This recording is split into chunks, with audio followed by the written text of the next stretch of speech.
Good morning, good morning, good morning. Today we're starting to talk about unit testing or testing in iOS. The test framework we use in iOS is called XCTest. So when we're testing, we're importing XCTest framework into our applications to be able to test our applications, right? We want to test our applications for many reasons, right? The most important reason being bugs, right? We have a bug in our app, we fix the bug, we launch the app again, the bug is back, right? That's called regression. Like you fix a bug, the bug comes back. That's a regression, right? You want to fix those. So with a unit test, you refactor your code, your function works, you test your function against that unit test, you know it works, you know you're guaranteed that that problem is solved. That unit test enables you to do that. It enables you to secure your code. That way, that bug is not coming back. That bug is not being regressed back into your code. That is one of the most important, or if not the most important part of unit testing, right? You have your application, somebody complains, oh, there's a bug when I click this button. You go back to your function, you see where it was happening, you wrote a test for it, you fixed it, you wrote a unit test for it, you test it. Now you could ship your code and be comfortable that you did fix the bug, right? That's the unit test. Anytime you refactor in your code, you want to run your test again. Is my test still passing, right? When you refactor your code, you test again. That's the way you refactor. A proper refactor is a unit test. I rewrote my code, I tested it, it works, I'm good to go. That's a proper refactor, right? So today we'll see what XCTest is. We'll see how to add it to our project. And the project we'll be building today is called Challenge Calculator. Challenge Calculator has a segmented control with distance elevation. So whatever the user clicks there, it has two text fields. One text field to take in whether it be elevation or distance that user wants to do. It has a second text field which takes in the number of weeks the challenge will be. And it has a simple submit button, a calculate challenge submit button. When the user clicks on that, it gives them their weekly average or their weekly training metric, right? For example, here, the user put in 11,000 feet of climbing. They put in 5 weeks is the duration of the challenge. And they clicked in calculate challenge. And it told them for the week, you'll be averaging, to complete that challenge, you need to average 2,300 feet of climbing. Does that make sense? So this is the app we'll be working with. The first thing we'll do, we'll create a project. We'll include unit testing in the project. We'll test the function we need for this particular app to work. And then we'll work on the UI. So first we'll test it. We'll make sure that the test works with different parameters. And then we'll add in the UI in the project. Okay? This is going to be a simple app. But the fundamentals there is to be able to test and be able to know how to add testing to your project, okay? Keep in mind, you could add test after the fact. Like say you did not include it when you created a project. You could always add a unit test project after the fact in an already existing project, okay? So just keep that in mind. We will come to those situations where we could add a test later after we've done Xcode new project. Great. So let's go ahead and create a new project.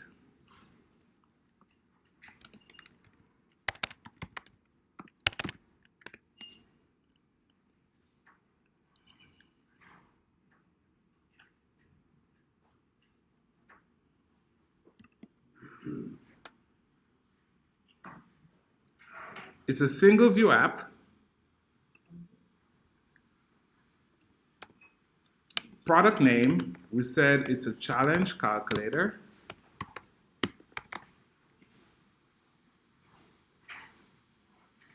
So normally we would have all those boxes unchecked, right? Language is Swift, user interface is storyboard. We'll get to a point where we add in core data, not today. But today, what do we add in? We add in unit test. We'll also get to a point where we add UI test. UI is user interface. Like when the user presses the button, what happens, right? There's a test for that. But today, we only add in unit test to our project. And now we click in next. No get for now. Create.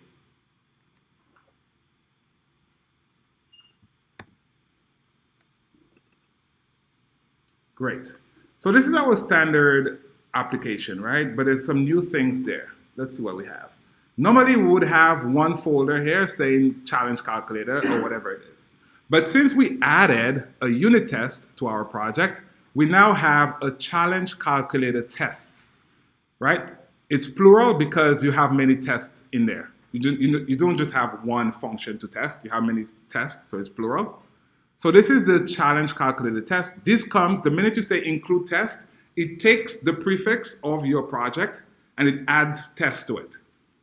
I could have multiple test targets here, but for now I only have one test target.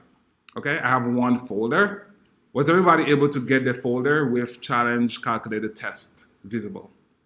And as we expanded it, we saw challenge calculator test.swift, correct? Yes? Okay, cool. If I click on it,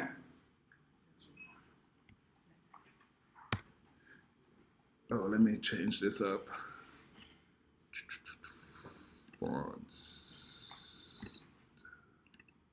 Cool. Let's just go over what's happening here. So click on the challenge calculator test.swift. And let's just go over the stub functions we have there. Actually, let's go over from line 9. So as we said, we're introducing XCTest, right? XCTest is the testing framework or the testing suite of iOS, right? When you go to your jobs, you'll use your own testing frameworks. Well, not your own, but third-party frameworks. There's third-party frameworks out there, like there's third-party frameworks for everything in iOS almost, right?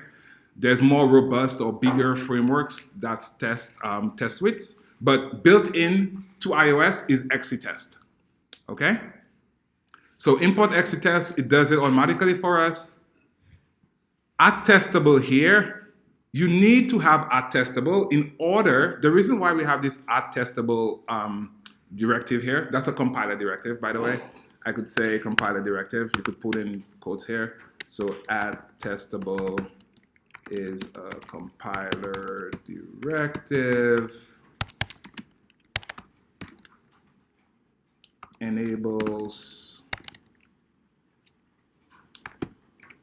this test suite to have access to the challenge calculator modules. When I say challenge calculator modules, everything in that top folder here, the challenge calculator folder, if I say at testable, everything inside of this challenge calculator folder, I have access to it. Everybody with me? Right? If I do not say at testable here, I'll get a compiler error if I'm trying to access anything inside of the challenge calculator folder. Okay? So I need to say at testable and I need to say import challenge calculator. This is the directive. That entire line here is required in order for us to get access to anything in the challenge calculator folder. So we're importing the actual challenge calculator module here, right? And again, if we do check the unit test, we get all that for free. But if we add in our own unit test classes, we could add our own unit test classes. If we are doing that, we have to go ahead and do at testable import challenge calculator. Everybody with me? Like if we have to create a new Swift file, a new unit test class Swift file, we have to say add testable, import challenge calculator. Great. Next up, we have our class. We know what the class is. The class is called challenge calculator test, right? What does it do here? What is that doing?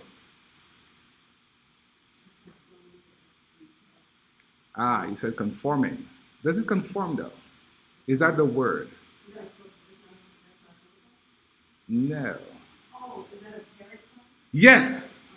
Very good. So if it's a parent class, what is it doing? What is challenge calculator test doing? Inherit, right? Everybody, those are the keywords here. So yes, it's a colon. It could conform, but this is not conformance here. This is the parent class. Challenge calculator test is a subclass of XCTest class. Okay? This is why we could come down here and say override setup. Setup is part of the parent class. And Xcode does a very good job of telling us what the things are doing. So setup here, setup is the first function that gets called. Actually, let's just put a print statement in. That's the best way. So let's put a print statement in here called setup. Let's put a print statement in teardown. What do you think teardown? Well, it says it right here. Teardown will get called after the test is run. So teardown. Setup called before test is run. Before each test, by the way. Before each test is run. And teardown called after each test is completed.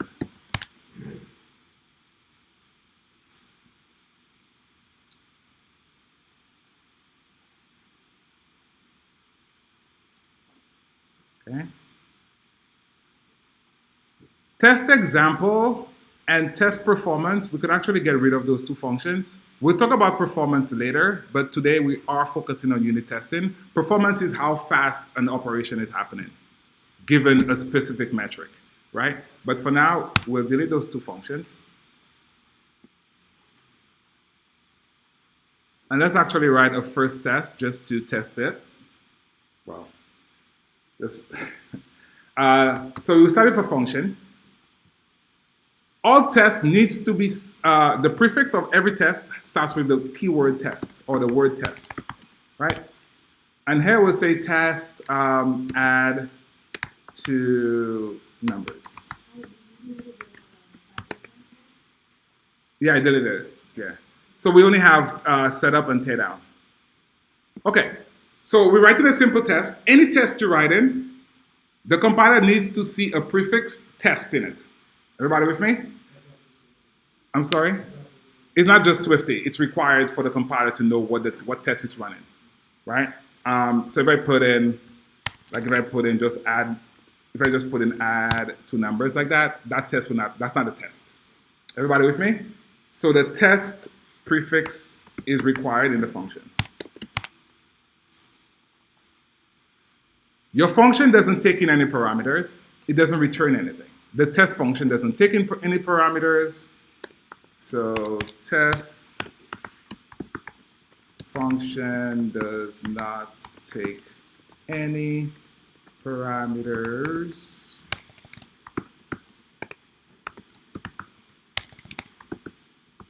Test function does not return any values. Great, cool. Let's talk about arranging your test now.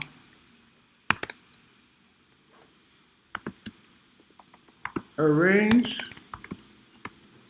your test in the following format. This will always apply to like everything you're doing. The format the format we'll be showing applies to all tests you write.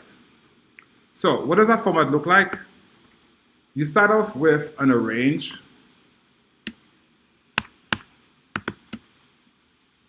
Then you start off with act, whatever test you're actually performing, and you complete the test by an assert. You want to test for some condition. So assert test for given condition,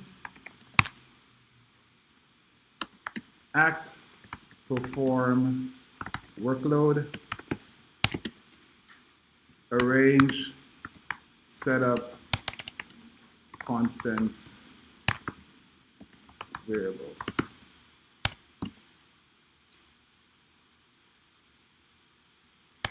And the system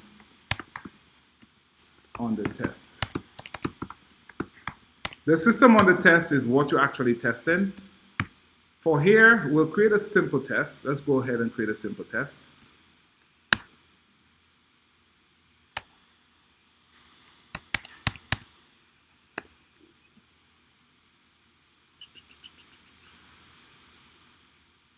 let's see, let's create a new file. So create a new file, Command N, create a new file. We'll call it challenge. Yeah, a new Swift file, call it challenge, just challenge. And make sure the target is in challenge calculator. Make sure, right now we have two targets, right? Our main app is in the challenge calculator target. So make sure the challenge file you're creating is in the targets and the check is for challenge calculator. Okay? And now click create. We'll create a struct, we'll call it challenge. We'll create a simple function here, add two numbers.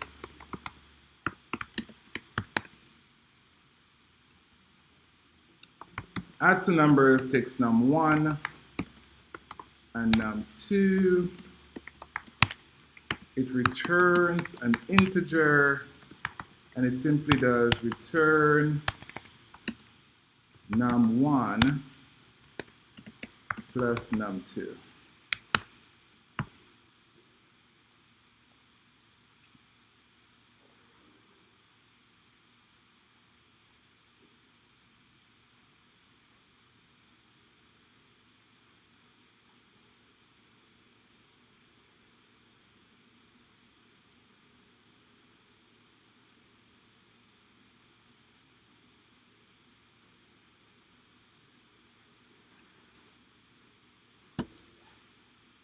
Cool? Good? All right, so let's go back to the test. Let's go back to challenge calculated test, that's Swift. And arrange, right where it says arrange here, right at line 36, let's create, we'll say system on the test here. So SUT stands for system on the test. And what are we testing? Let's create a challenge instance. We'll say num1 equals to 10, and we'll say num2 equals to 5, or 45, 5. Cool. So this is our num1, num2, and we'll say perform the workload.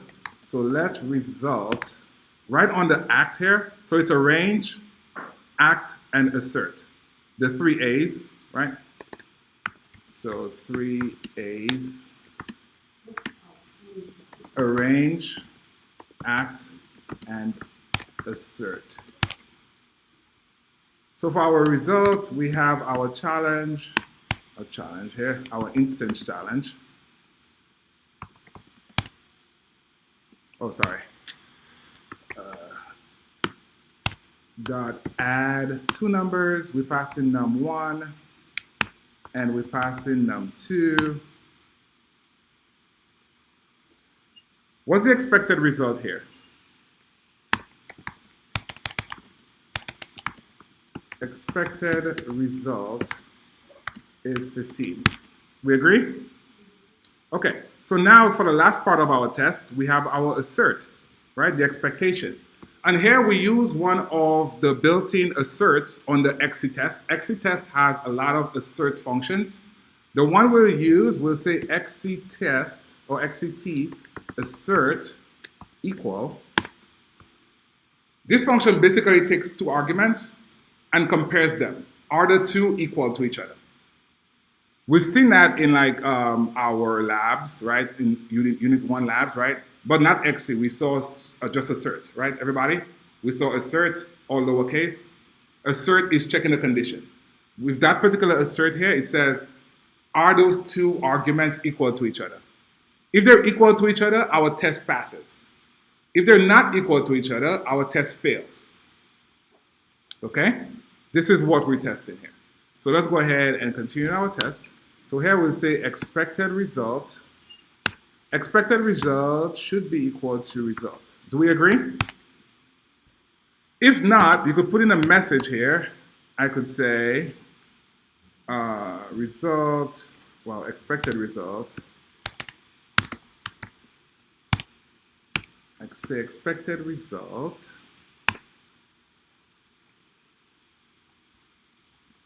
or better yet, result result should be expected result. Okay?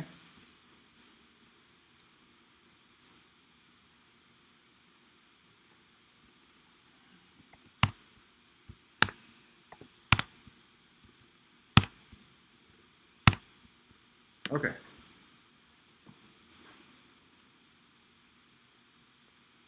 When we're ready to run our test, right? So far we've known Command R. What does Command R do?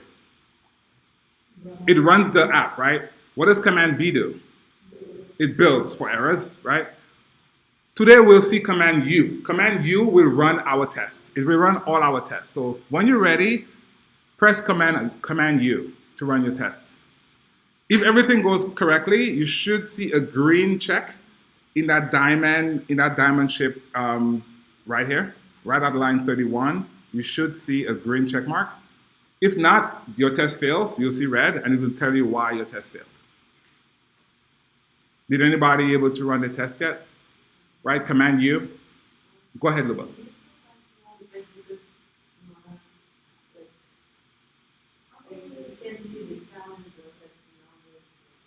You want me to go back to challenge, you said? Yeah. Okay, so in challenge we have a struct, it's called challenge. We have one instance method, it's called add two numbers. Takes in two parameters, num1 and num2, returns an integer, and simply just returns num1 plus num2. And when you go back to your test, we didn't have to import anything, it imported it already, right? And we created this test add two numbers function. In our arrange, we just set up everything we needed to. We created an instance of challenge. We have num1, num2, expected result is 15, right? And we have the act, what we actually acting upon. And then we have our assert here, which checks to see if the expected result is equal to result. If it is, it passes the test. If it's not, it sends an error. Okay, cool. Was everybody able to run the test? So I'll run my test, Command U.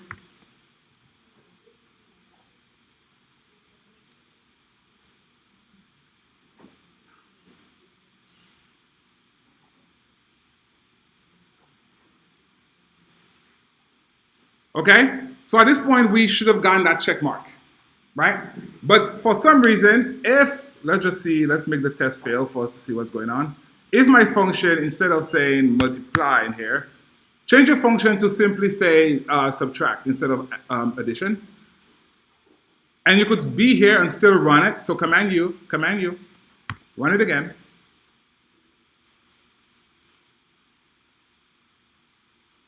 And this time it failed, right? And if it failed, it will show you which actual method failed. Let's zoom in here. Do you see the test add method? So we could click on it, go to where it failed. It tells us where the line was. We click on that red diamond shape here, and it says xct assert equal failed. 15 is not equal to 5.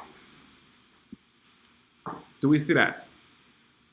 Right? So Yulia, go back to your add to functions and remove addition to subtraction and Command U again, and it should fail, correct? Did you return num1 minus num2? Was that Tiffany? I was saying that I was looking inside of the council, I was looking for the print statement that says that the sentence that reviewed it, but I realized that this print statement doesn't print the council, it needs to print when you press that button. Yeah. When you press that red diamond, exactly. Yulia, were you able to fail the test? Go back to challenge. Go back to challenge here. Yes, sir. Uh-huh. Oh, you mean like it was in the exit test? Okay. That's the target you're saying? Okay. Yulia, when you created your project, right? You said file, new project. New file, correct? and you created a Swift file, correct? For the challenge file, and you said next here, and you had targets as challenge calculator, correct? Did you have challenge calculator or test? You could just recreate a new one. That's what happens to me too. Yeah. Just drag it in. Does that work too? Did you test? Did you run the test again? Yeah, it worked. Okay. So I just dragged it back to the. Right. Yulia, you could also drag it if it's in the wrong folder. So just drag it to the challenge calculator. From the challenge test, drag it to the challenge calculator folder. We have 2 folders. Let me go back and show you. So here we have 2 folders, right, Yulia? If yours is down here, if your challenge is in here, drag it up here. Okay, run the test again, Command U.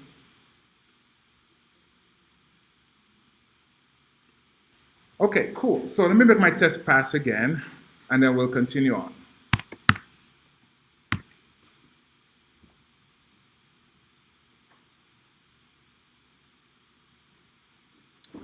Okay, so it all succeeded. Okay. Question, yes, go ahead. So when you do Command R, that one runs that. Yeah, Command R runs the simulator, it runs your app. Okay. Command B builds for errors. Command U runs your tests. Yeah. That's specific. Yes, exactly. Cool. So keep in mind, again, the way you arrange your test is very similar. Any other test you write is very similar to the setup we just did, where you have an arrange, where you set up all your constants or whatever you need. Then you have the act, what you're actually performing. And then you have the assert, the actual assert you'll be running. There's exceed, assert equal, there's greater than, there's not nil, there's a lot of functions, right? I want to point one other thing out to you. In some documentation, you'll also see this. You'll see given,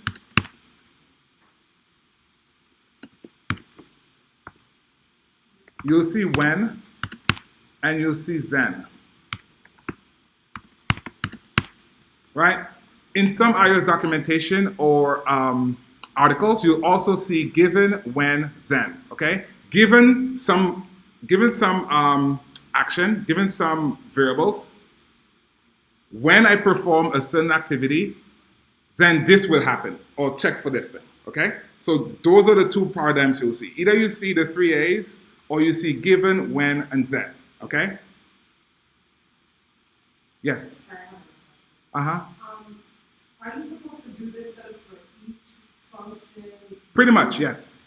Because at the end of the day, it's a unit test, and what we're testing 1 unit of our code. Okay. Right? So you would do it one at a time, and then you would delete it and do the next one? Or You wouldn't delete it. The part of good questions, right? I wouldn't delete my unit test. I would keep it and run it again anytime I have. You want to run the test regularly, anytime you do a change, right? If it passes already, you leave it, you don't delete it. So the smartest way to do is that for every you test your function. Mhm. Every function that you create, you probably create a test for it. Yes, we'll see what's called test-driven development very soon in that same project, where you write the test first, or you write the test in tandem with the function. That's called test-driven development. Cool? All right, cool. So we have our test add to numbers. Add to numbers has nothing to do with our app. We just wanted to write a simple test, okay? But we'll keep it here for our documentation. Any other questions before we move on?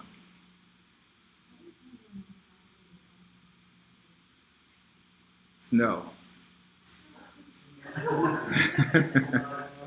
Okay. Writing good tests will allow us to write smaller functions because we want to test 1 unit of work. So the more complicated your function is, you come to a point where you have to break up your code to make it more testable.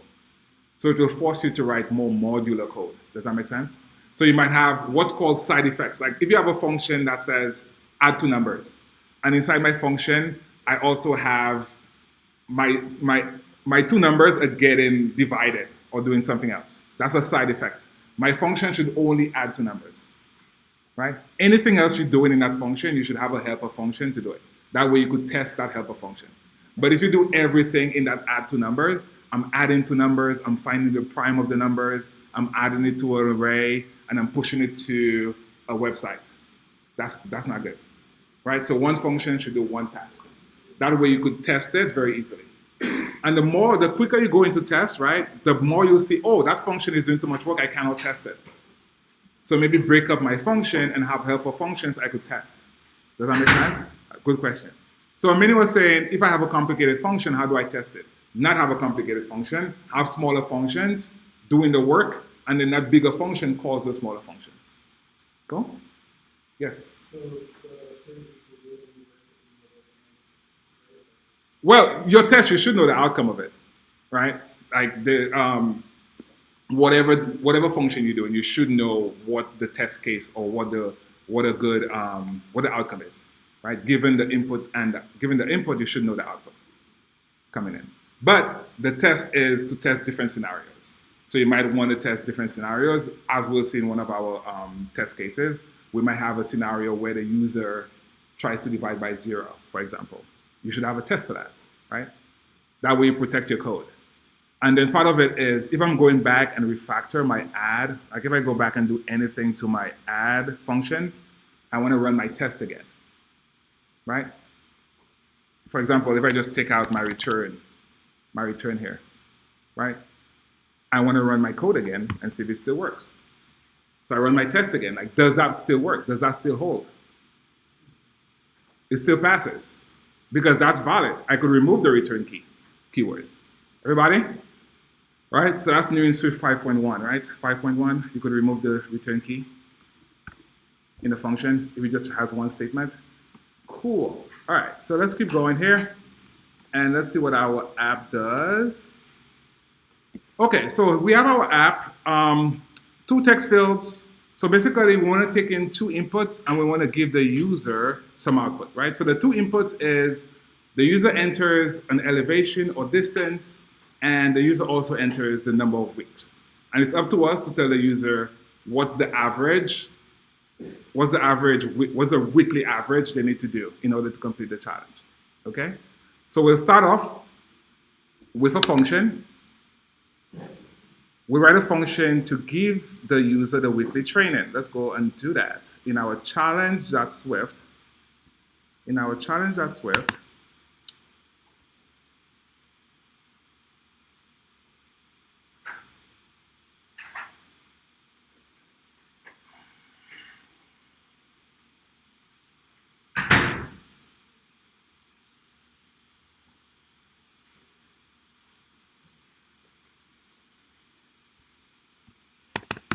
so this particular function was just for illustration.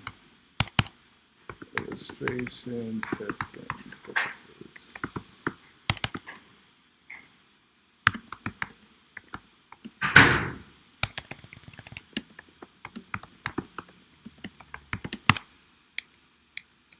Okay, so let's create a function. We'll create a function, we'll call it calculate weekly training.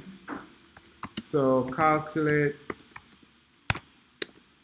weekly training. And we said it takes in 2 parameters. One parameter is some metric, whether it be elevation or distance, and that metric will be in the form of a double. And second, it will say number of weeks. And number of weeks is an integer. And our function will return an integer.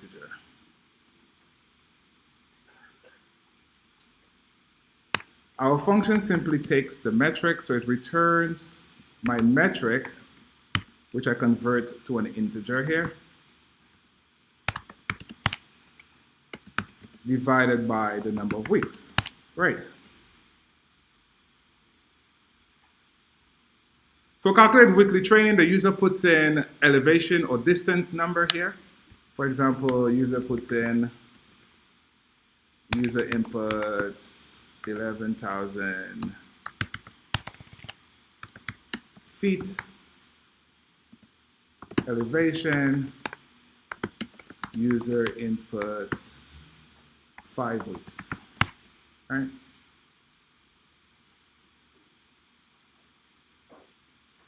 And here we return the average metric per week. And here metric could be elevation, distance.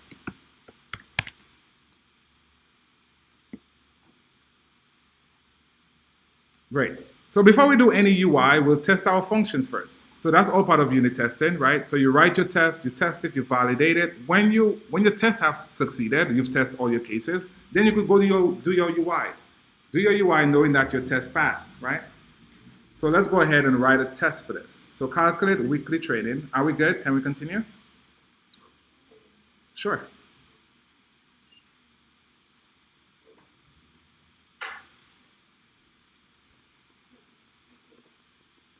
We good?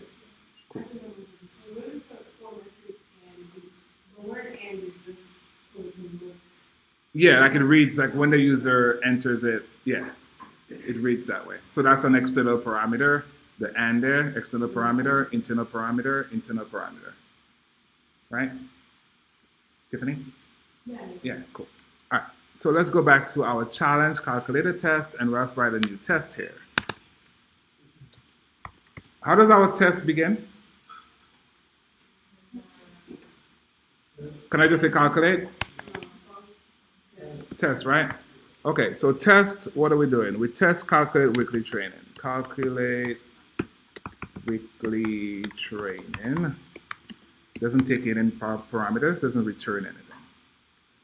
So let's set up our asserts first, not asserts, but our arrange, act, and assert.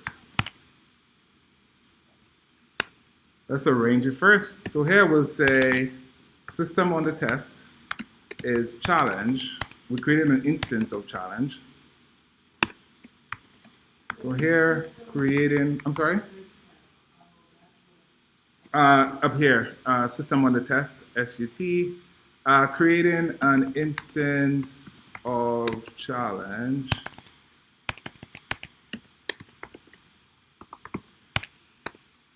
Cool.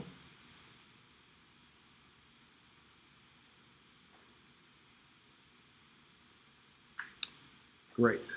Okay, so the expectation is, let's see the number I have here. Weekly training. Weekly training. I've done the calculations already as far as like knowing what to expect.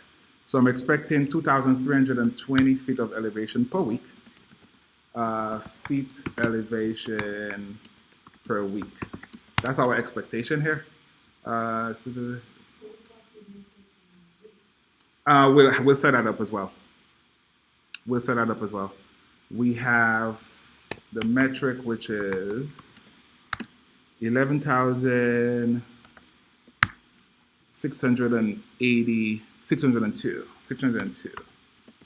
feet challenge. So this is the overall challenge, right? Overall elevation challenge. Remember, we could break up our numbers this way, right? I could say 11,000 underscore here, everybody. I also want to reiterate that. Yes, it's easier to read as opposed to say 11,600. It's up to you, but just to let you know that it exists. Next, we have number of weeks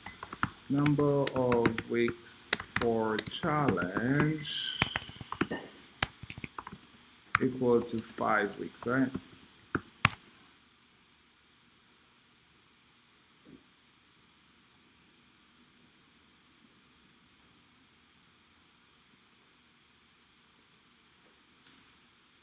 Now we actually run the code for our function, from our function. Here we'll say weekly training.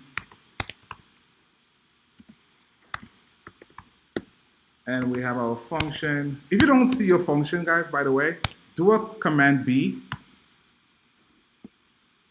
Like if you start typing and it doesn't autocomplete for you, do a command B and try again. Right? In my case, it populated. Do we see that? So I'm trying to type it in. I know it exists. Xcode doesn't see it yet. Do a simple command B, okay? Cool. So here, calculate weekly training for, I have my metric here. And I have my weeks here, number of weeks.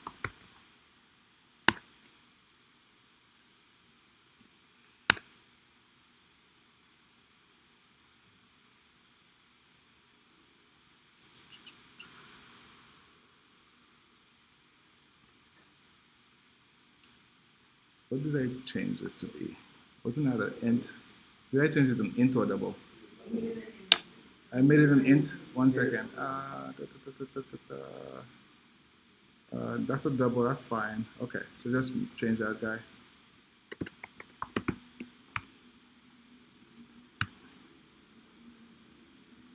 All right. What is an assert? What are we trying to test here? We're down to line 59. What are we trying to test? That's fine. Why, number of weeks is a thing, so why would it let you find Number of weeks. Where am I? Number of weeks is fine. That's an integer. In my function, what is expected? It's expecting an integer, right? So but my metrics was expecting a double. So we could typecast it to a double. We could make this guy a double here, or we could make it a double here. Because the function is expecting a double. Cool? What are we testing? We've arranged all our constants and everything. We have our metric for the total elevation the person wants to do. We have the number of weeks the person wants the challenge for. We called our function. We performed our function here. But what's the last step? What do we need to do here? We want to what? I'm sorry? We want to assert something, right? We want to assert something. Using one of the functions, the assert functions, I want to assert something. In that case, what do I want to assert? The average, right? I want to see if my weekly training is equal to if my system on the testing weekly training is equal to let me change that to expected or something. Make that easier to read. Expected average. Expected average. So I want to see if my expected average is equal to my weekly training. Okay? That's what I want to test. So what's the best function to use? Let's see what we have in our disposal, and you guys will tell me. What's that? The one that we just used. That's a good one. Very good. Let's see what else we have. Good answer. The one we just used is good. XC test here. Let's see all the methods we have.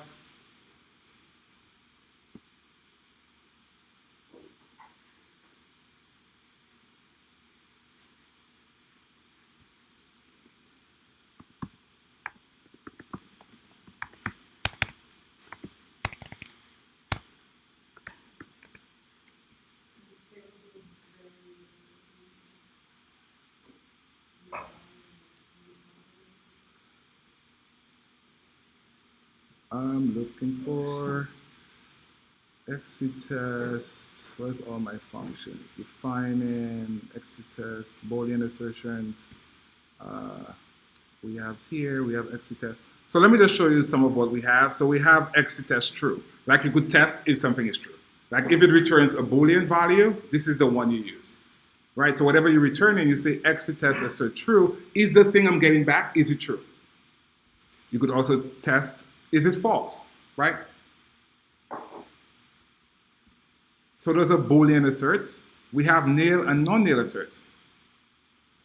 Is what I'm testing, is my delegate nil on my table view, right? You have a assert nil here. Is my data source, is it not nil? You also have an assert for that. Let's keep going down. Equality, this is what we're looking for, right? So you have equality. This is the one we use, Tiffany. That's what you said, right? So we have XCT assert equal. Asserts the two expressions have the same value. Let's zoom in here a little bit. Zoom. So XCT assert equal is A equal to B, right? You also have equal objects. As far as like equality, this is more like a class reference thing. Are they not equal? There's accuracy here, right? As far as like floating point numbers, is 0.01 the same as 0.02? You could actually set that up. such that you could say if it's within a certain floating point number, then they're equal.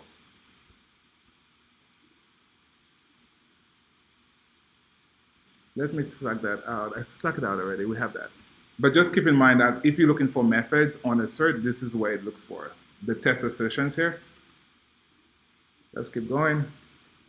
So let's use XCT assert equal, and we're looking to see if expected average is equal to weekly training.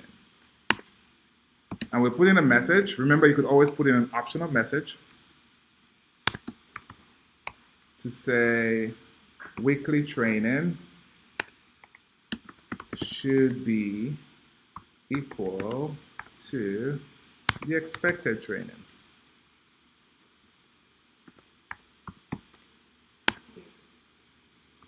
Yes.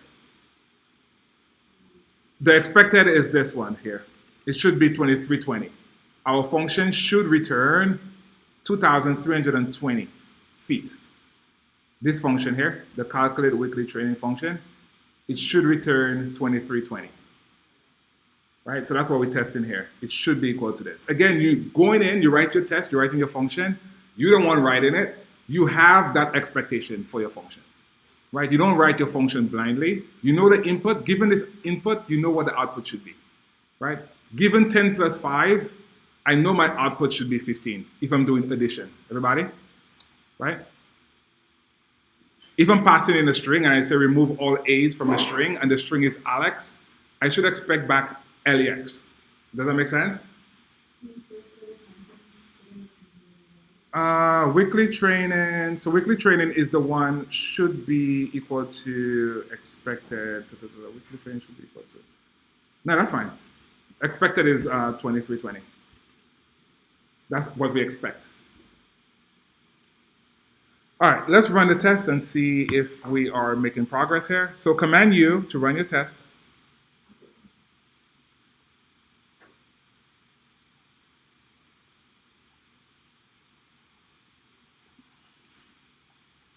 Wow, it's actually done already. Did everybody get the test to pass? Okay, excellent. So that's where you have to stop and see. Look at your function. At this point, you want to look at your function, go back to your function, and see if there's anything you could improve on. Is there anything we could improve on with this particular function? Are we done? Seeing the unit test being complete, being green is not all. You test, you verify your test works, and you want to refactor. Is there anything else our function needs? Can we ship this? What's that? At the interview, right? You see, you write there, you wrote your function. The interviewer tells you, are you done? Then you want to look for edge cases, right? Those are where the edge cases come in. Like what input am I going to put in this to break it? How does this break? What was that? 0 where? Yeah, 0 weeks, exactly. Everybody got what Christian said?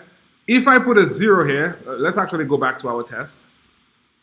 If instead of number of weeks I have 5, I have 0 here, what's going to happen?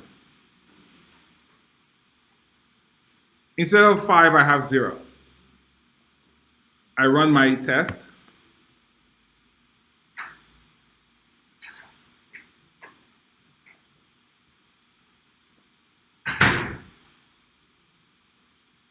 Look at that.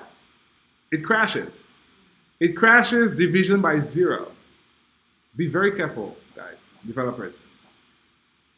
Right? Whenever you're taking inputs from users, again, the user is not as smart as you think they are. Right? They'll always enter something that's not 0. Why would they put 0 weeks? Right? They put in 0 weeks in your app, it crashes. Boom. Yes, sir. Double. We could return a float, but I don't want to get into accuracy right now. That's the only reason why I refactored this, because I started off like doing it with a double, but we have to talk about accuracy, right? Yeah. Which I could add there. You could definitely add accuracy in there, and your assert takes in an accuracy parameter, so you could pass in some accuracy you want. Cool? Okay, so be very careful with divisions by zero. So our function is not done. Our function, there's places we could refactor our function. How can we refactor our function here? We could put in an if else statement. So we need to refactor, right? Look at what I'm going to do. Refactor to guard against 0. Oops.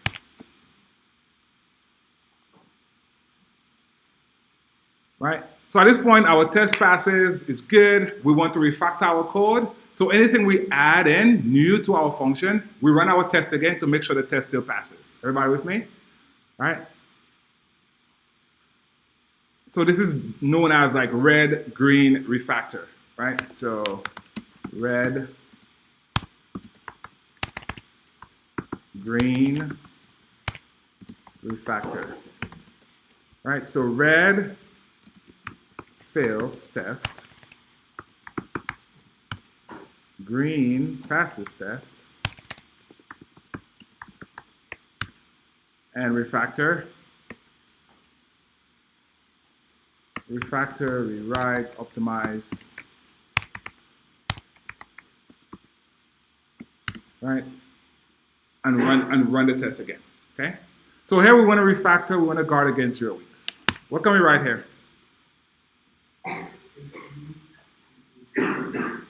We could say if weeks equals 0, or we could just use the guard statement directly, right? How can we use guard directly?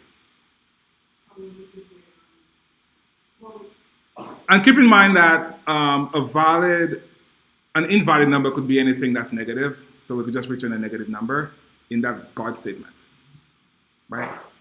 So, go ahead. We could say guard, and then we have weeks here, right?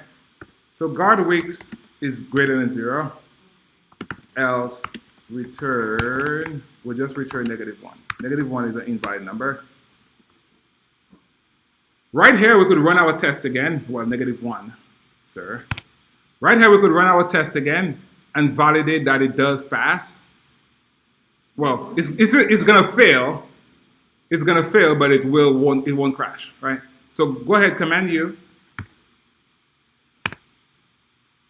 Command U.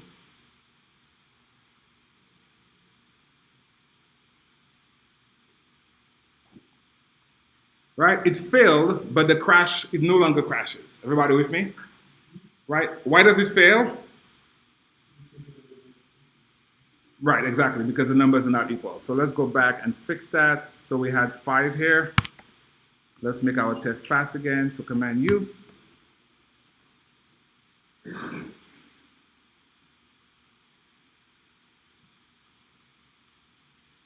And our test passes. All good. But let's write one more test. You guys will actually write it.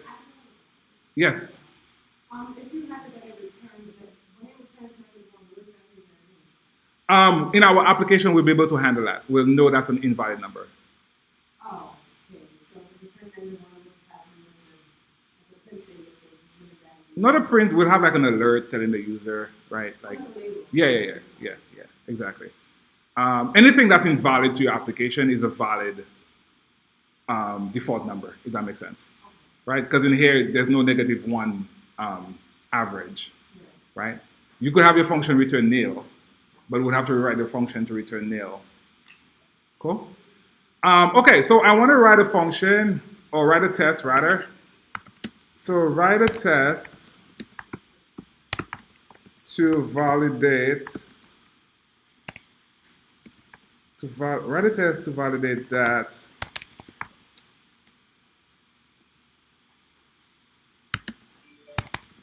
entering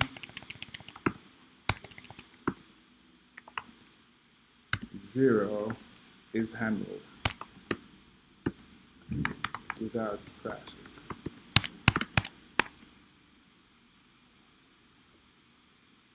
You can use most of the code here, but just get in the habit of typing it over, right? And validate that if the user enters 0, it doesn't crash the app.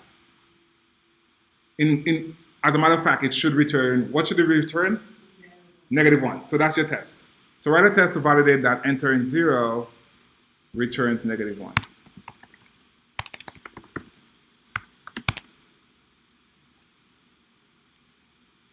Write a test to validate that division by 0.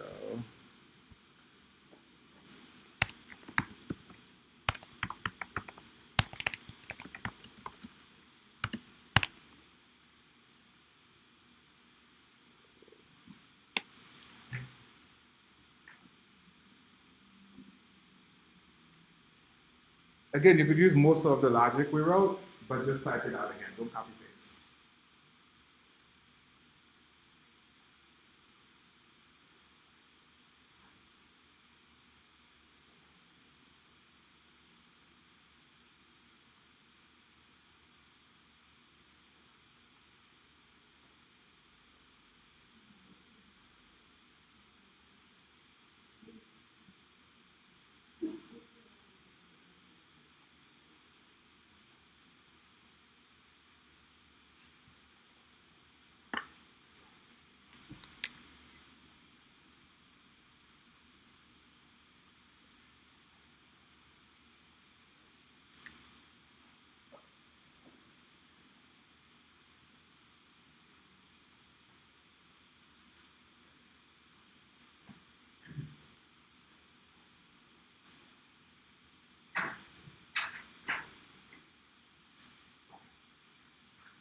So everything you write in the function.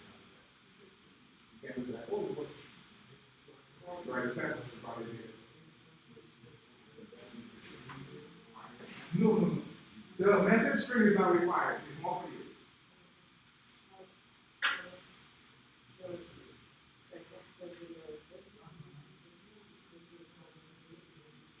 Yes. What does it mean? It's really easy word.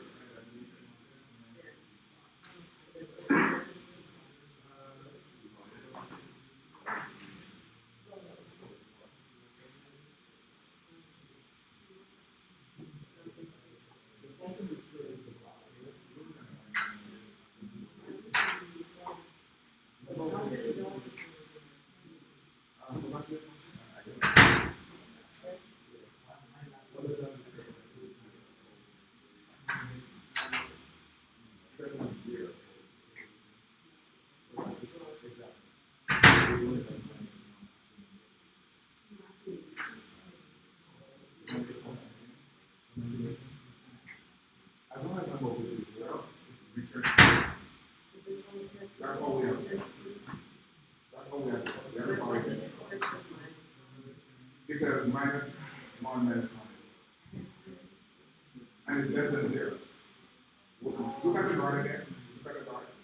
The guard says it has to be greater than 0. Greater than minus 99. You say not that. No. Minus 99 weeks. It's less than 0. So it still returns minus 1. It's still not going to miss. It's minus 99. But let's say it's 2. Okay.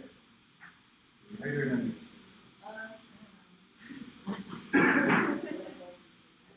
Where you headed?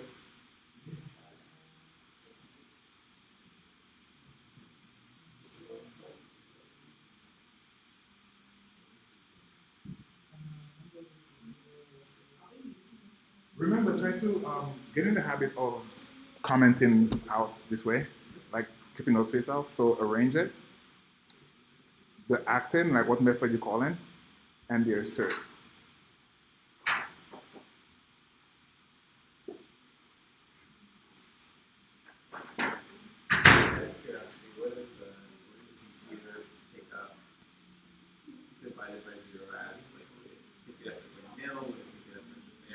It's an error.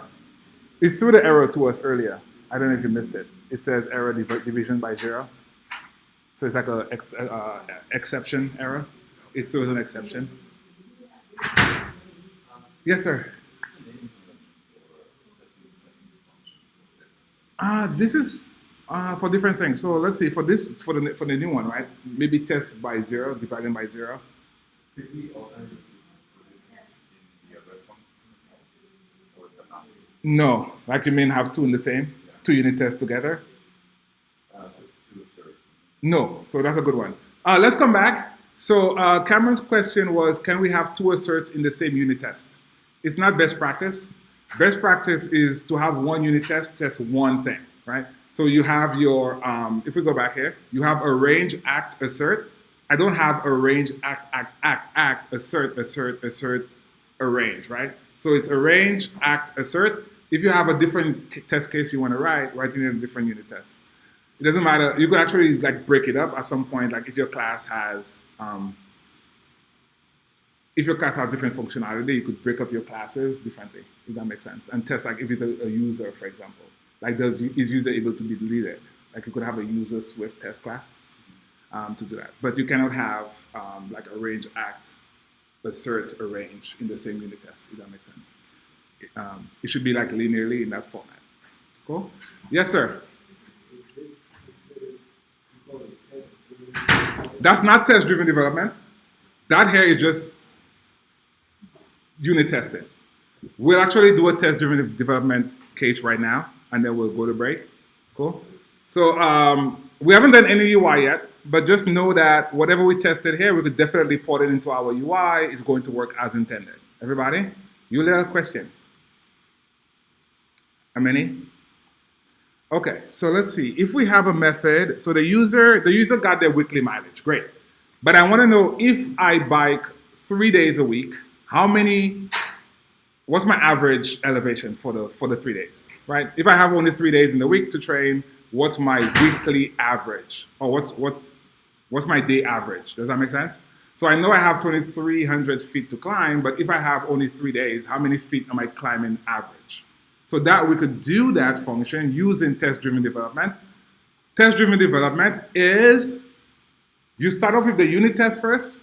When it fails, you go back to the production code, meaning the challenge.swift. So the first time we started writing that unit test, we did our function first, and we tested the function. Everybody agreed? Right? We went into challenge. We went into challenge first. We created our calculate weekly challenge. Then we went and we wrote a unit test against it. Everybody with me? This is not test-driven development. Test-driven development is you start off with a unit test, period. You start off writing the unit test. When it fails, you go back to the production code. Production code, in our case, is our challenge.swift file. This is our production code. So let's start off by going to go to your calculated test, and let's define what test-driven development is. Who brought that up? Was that Eric? Yeah. So Eric, to answer your question, so test-driven development.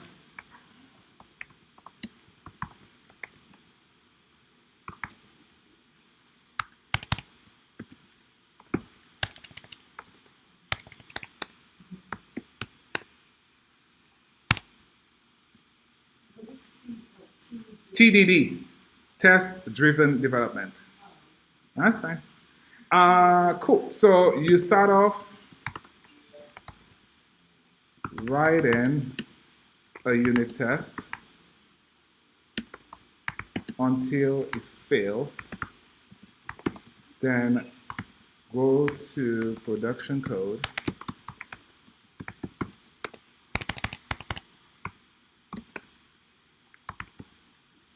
Fix the failure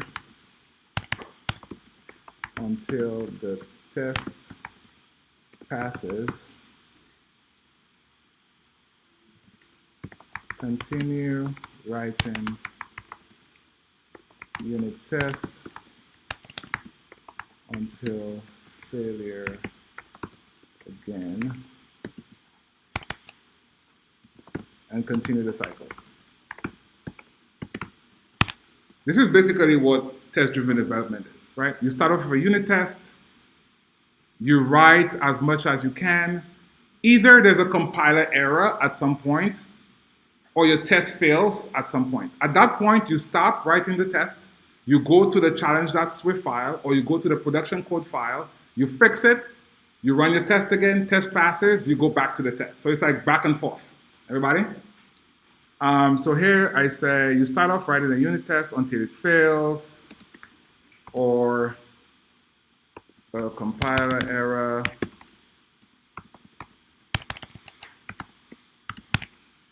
Then go to production code, example, challenge.swift file. That's production code. Test is test, production code is what you ship with your app, right? Fix the failure until the test passes, continue writing unit test until failure again, and continue the cycle, right? So that's like true test-driven development. And we'll go ahead and we'll test that out, test that out. We'll go ahead and we'll write out a test-driven development test. So we said weekly training per week, right? So far we had a calculate training. The training was for the entire week. So given the user's input, we said I needed to buy 2,300 feet for the week. Everybody? So the user still has an option to say, I only have 3 days to train, or I only have 5 days to train. What is my daily average? That's what we're looking for. So we'll write a test for that. So we'll say function test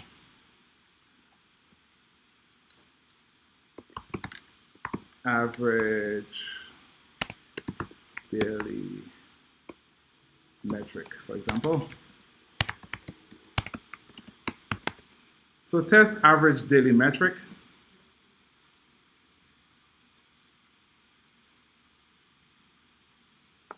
We'll start off with assert, not assert, sorry, arrange.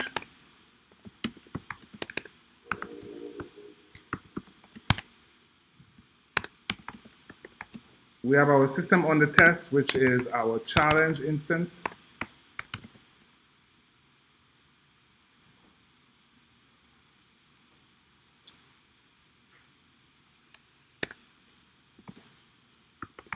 We have weekly total metric.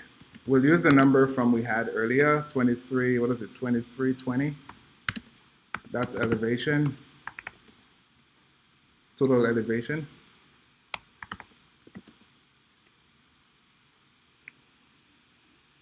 Our test hasn't failed yet. So far, so good. We'll keep going.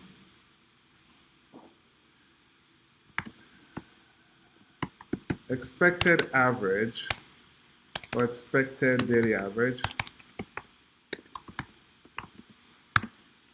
is 773 per day. Elevation per day based on number of days. Number of days is 3 here. So number of workout days is 3, right? 3 days.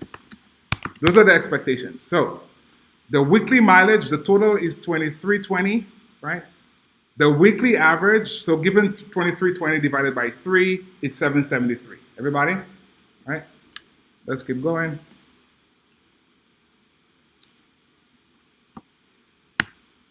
In our act block, we'll say let average training, average daily training, equal to system on the test, we'll say average training per week. And here we'll say challenge metric.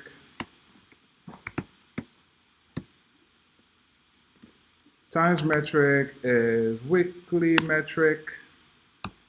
At this point, you should have gotten an error already because that doesn't exist.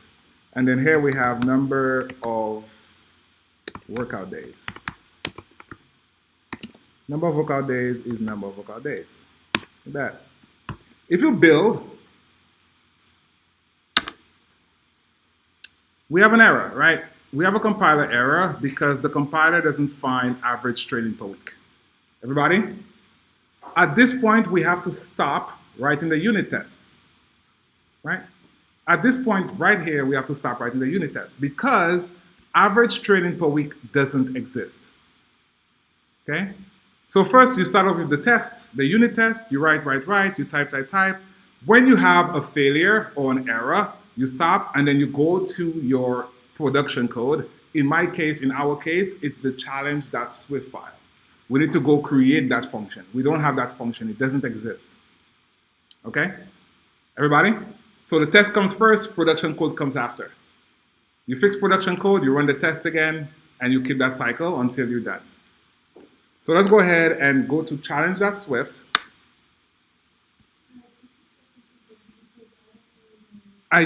We just wrote it somewhere. I thought we wrote it. Production code example, challenge.swift. Production code meaning the code that's shipped with your app, right? Production, the code you write in to ship your app with. Did I not then go to production code? You should have an error in your test here.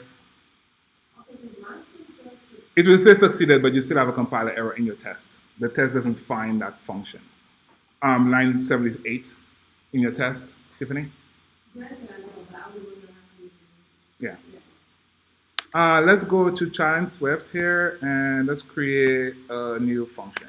So function here, what do we call it? Weekly average total.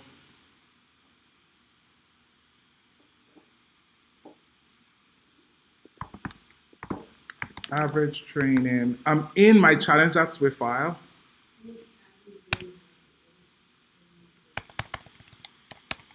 Average training per week. Wait. Average training per week, right? Average training per week. Right, so that's our function. It takes two parameters. Average training per week, it takes a challenge metric. Challenge metric is an int. And it takes a number of workout days, which is an int, returns an int. And again, we just want to write enough code to test. So here, we'll just simply say return challenge metric divided by the number of days the user entered. Say that again.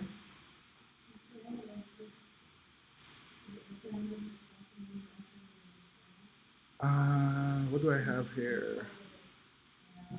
Let's see what we have. 1 second. So we have challenge metric here. Do we have?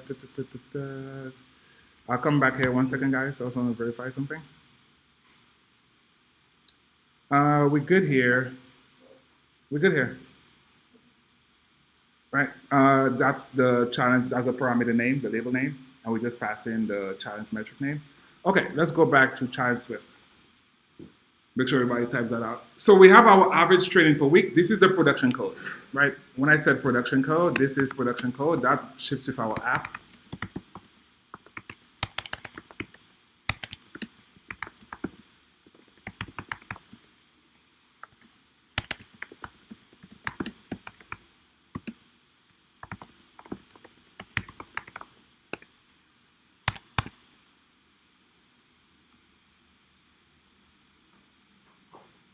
So we have average training per week. We have the challenge metric, right? In our case, it was like 23 or 2, whatever that number was. And number of days, if the user entered 3, we expected 773 back. So basically, it takes the entire week's mileage or whatever it is, distance, and it divides it by the number of days the user has to train, okay? How are we doing? Can we go back to the test? Okay. So go back to your challenge, calculate a test here. And we need to still type out our assert. So now our average daily came back. And now let's finish our assert. So for the assert, I'll say xt assert equal here. We'll see more functions later, but for now we have been using equal. It's relevant to what we're looking for. So here we have average daily training should be equal to expected daily average. Do we agree?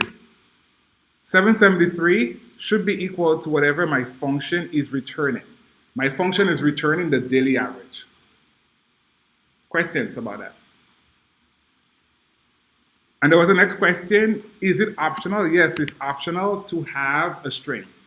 It's up to you to put a string in there. Yes? So it rounds it up itself. It rounds it up itself. Yeah. We're just using integers, so we don't care about 1.5 days. In our real app, maybe we would care about it. It depends on the use case of it. But for purposes of just testing here, we're just using integers to keep it simple. Okay, so average daily training here, I'll just put in some interpolation here. So average daily training should be equal to expected. Again, this particular string only gets executed if the test fails. Okay, if the test fails, this is the string we see when we click on that red diamond.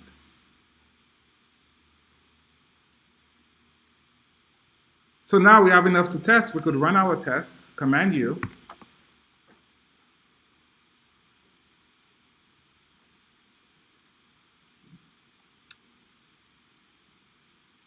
And our test passes, right? Because 773, this line here, 74, 773 equals to what the function returned, right? So function, let me just put function returns 773, okay? Or expects, function expects to return. Is that a bit clearer for us?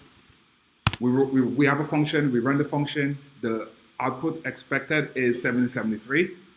In our assert, we test is 773 equal to what my function returned. Okay? We run it, we confirm that it does indeed equal, so our test passes. But is that it? Do we stop there? What's that?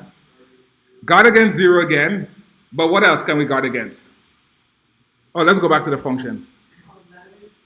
Letters is one thing. What else? So we said, let me just put it down, everything you guys are saying.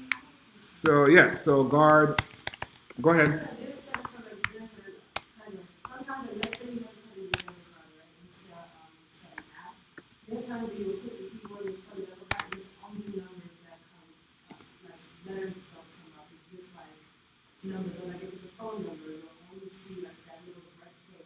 Oh, we could do that already in iOS, right?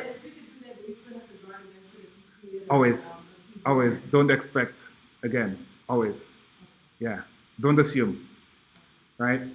Yeah, always do your best. Be as defensive as possible. You see like defensive driving, right?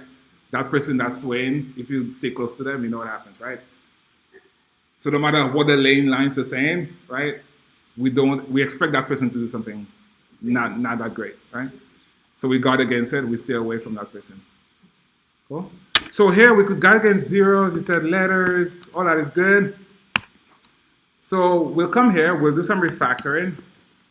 So keep in mind that proper refactoring from now on, proper refactoring is backed up by unit testing. Everybody with me? So when we say we're refactoring our code, show me the unit test. How did you refactor it? That function you rewrote, show me how the test still passes or whatever it is, okay? So part of refactoring is writing unit test against that function. So here we'll refactor to guard for valid days of the week. And we have the user enter a number of workout days, right?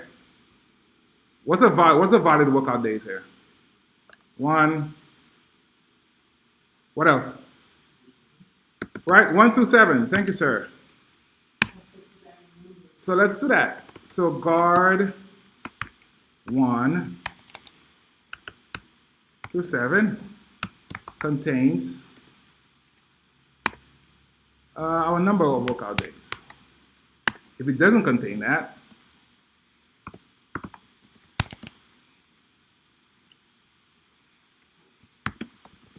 then return -1.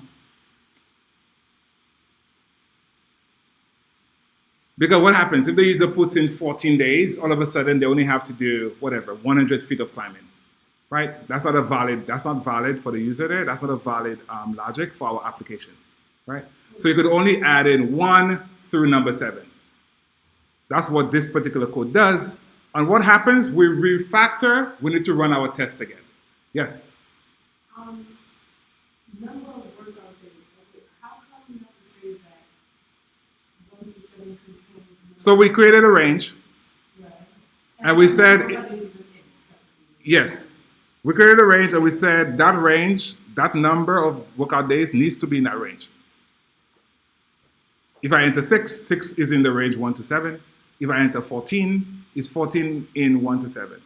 You can just, okay, so that's quicker than saying,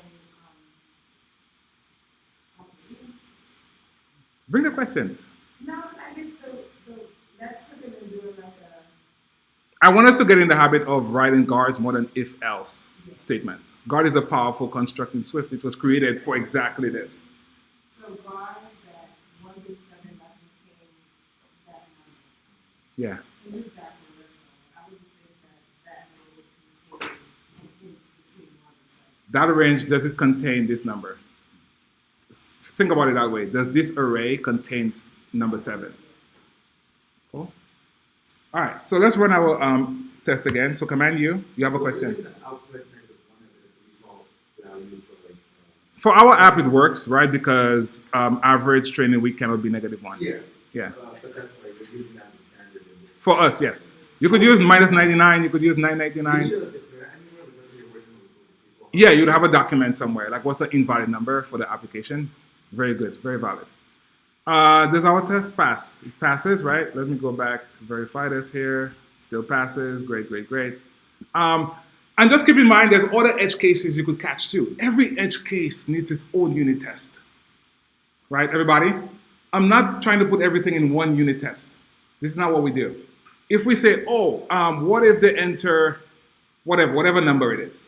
Maybe 7 is not valid, whatever number that is. You need to have a unit test for that particular case scenario. Every edge case in the app needs its own unit test. You do not put unit test inside of unit test, right? You do not put multiple asserts in the same unit test. Anytime you say, oh, I want to also check something else, write a different function for it. Write a different unit test for it. Cool? Any questions? We'll take a break. We'll do some UI. We'll wrap up the app. Wow, it's 12. Any questions? Yes. Based on, okay, so there's BDD, more terms. There's what's called BDD, like behavioral development testing, right? Where it's user stories. We haven't spoken about user stories yet. I want to talk about user stories very shortly for us to understand what user stories are. I know we have behavioral professional skills talking about user stories, but I want us to quickly know what user stories are. User stories at a top level, my user can view Instagram feed. User can favorite Instagram post, right? User can unfriend a friend, right? Those are user stories. So there's some testing where it's based on what the user actions are. If the user favorites something, what happens? So there's like tests based around that. But the test we're doing here is test-driven development, where it just tests a piece of functionality, right? So to your point, right, you can break it up based on the logic or the business rules of your application, if that helps you. Ahad? Yeah. Right, so you could break it up based on your use cases. With ours, we have a challenge calculator. We only tested out our challenge struct. If we created a different model, most likely, in best practice, we would probably want to create a new test class to test against that particular model. So it's like a model-based testing suite. Okay, Does that make sense? yeah. But don't put like everything in one test. Like if you have challenge and you have something else like routes, I wouldn't put routes and challenge in the same file. I would have like a routes Swift test file to test like routes, right? Cool. All right. So we'll take a break here and we'll come back and we'll do some UI.